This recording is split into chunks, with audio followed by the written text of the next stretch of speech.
ദിലീപിൻ്റെ കുടുംബാംഗങ്ങളും ദിലീപിൻ്റെ ഫാൻസുകാരും എല്ലാം ഗോപാലൻ പുറത്തു വരുമെന്ന് വിശ്വസിക്കുന്നു. ഗോപാലൻ ഉള്ളിലാകില്ലെന്നും പുറത്തു വരുമ്പോൾ അത് ആഘോഷമാക്കാനും ഒക്കെ തയ്യാറായി നിൽക്കുന്നു. ഫാൻസുകാർക്ക് പടക്കം പൊട്ടിക്കാനും ആഘോഷിക്കാനും ഒക്കെ ഗോപാലൻ ഒരുപാട് പൈസ കൊടുത്തിട്ടുമുണ്ട്. എന്തായാലും പണം കൊടുത്താൽ പടക്കം പൊട്ടിക്കാനും മറ്റുമൊക്കെ ആളിന് കിട്ടുന്ന നാടാണല്ലോ കേരളം. പക്ഷേ ദിലീപിൻ്റെ കാര്യത്തിൽ ദൈവം ഒരു കാവ്യനിധി കൊടുത്തിട്ടുണ്ട്. അല്ലെങ്കിൽ അത് ബാലചന്ദ്രകുമാറിൻ്റെ രൂപത്തിൽ വരികയില്ലായിരുന്നു.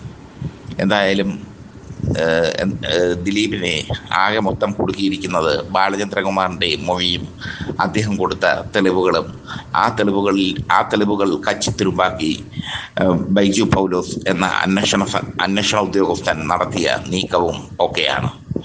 എന്തായാലും ദിലീപിൻ്റെ അന്തിമ വിധി വരുമ്പോൾ ദിലീപിന് വേണ്ടി മൊഴിമാറ്റിയ നടീനടന്മാരുടെ അവസ്ഥ എന്തെന്ന് നോക്കാം.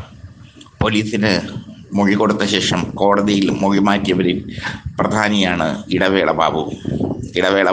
പിന്നീട് പീഡന കേസിൽ കുരുങ്ങുന്ന ദയനീയമായ ദൃശ്യം നമ്മൾ കണ്ടു. മറ്റൊന്ന് ദിലീപിൻ്റെ ആത്മസുഹൃത്തായ സിദ്ദീഖാണ്. സിദ്ദീഖ് കോടതിയിൽ ഐശ്വര്യമായി അങ്ങ് മൊഴി മാറ്റി. സിദ്ദീഖും പിന്നീട് പീഡന കേസിൽ കുടുങ്ങുന്ന കാഴ്ച കണ്ടു. മറ്റൊന്ന് ബിന്ദു പണിക്കരാണ്. ബിന്ദു പണിക്കർ ദിലീപിന് വേണ്ടി നല്ല രീതിയിൽ തന്നെ കോടതിയിൽ മൊഴി മാറ്റി. ബിന്ദു പണിക്കരുടെ ഭർത്താവ് സായി കുമാർ ഡയബറ്റിക് രോഗത്തിൻ്റെ മൂർധന്യതയിലാണ് ഇപ്പോൾ. ഭാമയാണ് മറ്റൊരു താരം. ഭാമയും ദിലീപിന് വേണ്ടി മൊഴി മാറ്റിയവരാണ്. ദിലീപിന് വേണ്ടി മൊഴി മാറ്റിയവർക്കെല്ലാം പണി കിട്ടി എന്നതുപോലെ തന്നെ ഭാമയ്ക്കും പണി കിട്ടി. ഭാമയുടെ ദാമ്പത്യ ജീവിതം കൊഞ്ഞാട്ടയായി എന്നുള്ളതാണ് അറിവ്. അതിജീവിതയെ ചതിച്ചവർക്കെല്ലാം പണി ദൈവം തന്നെ കൊടുക്കുന്നു. എന്തായാലും ദിലീപ് ആഘോഷിക്കാനുള്ള തയ്യാറെടുപ്പിലാണ്. ദിലീപിൻ്റെ പുതിയ ചിത്രമായ ബബ്ബയുടെ ടീസർ ലോഞ്ച് ചെയ്യാൻ ഇരുന്നതാണ്. പക്ഷേ അത് 10-ാം തീയതിയിലേക്ക് മാറ്റിവെച്ചു. 18-ാം തീയതിയാണ് ചിത്രം റിലീസ് ചെയ്യുന്നത്. തൻ്റെ നിരപരാധിത്വം തെളിയിച്ചുകൊണ്ട് തിരിച്ചു വരാനാണ് ബബ്ബ ദിലീപ് കരുതി വച്ചിരിക്കുന്നത്. പക്ഷേ അത് നടക്കണമെങ്കിൽ ദൈവത്തിൻ്റെ കാവ്യനിധി ഫലിക്കാതിരിക്കണം. പ്രോസിക്യൂഷൻ ആത്മവിശ്വാസത്തിലാണ്.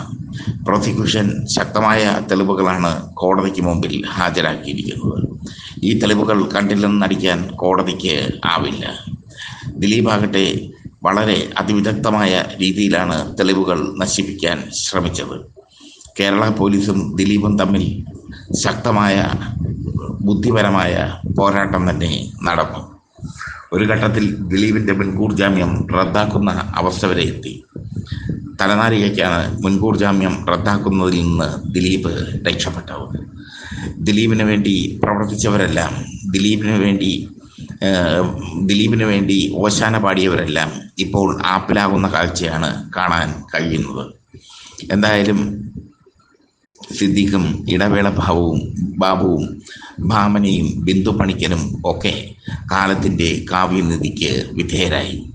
ദിലീപിന് വേണ്ടി ഓശാന പാടി 8ൻ്റെ പണി വാങ്ങിക്കൂട്ടി അവർ. ദിലീപ് മടങ്ങിയെത്തുമോ? അതാണ് ഇനി അറിയേണ്ടത്.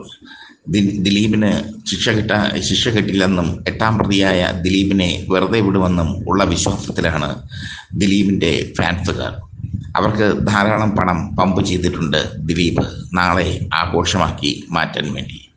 എത്ര ആഘോഷമാക്കി മാറ്റിയാലും ദൈവത്തിൻ്റെ കോടതിയിൽ ദിലീപിന് ഒരിക്കലും നീതി ലഭിക്കില്ല. അത് പൊളിറ്റിക്സ് കേരള പ്രേക്ഷകരോട് തുറന്നു തന്നെ പറയുന്നു.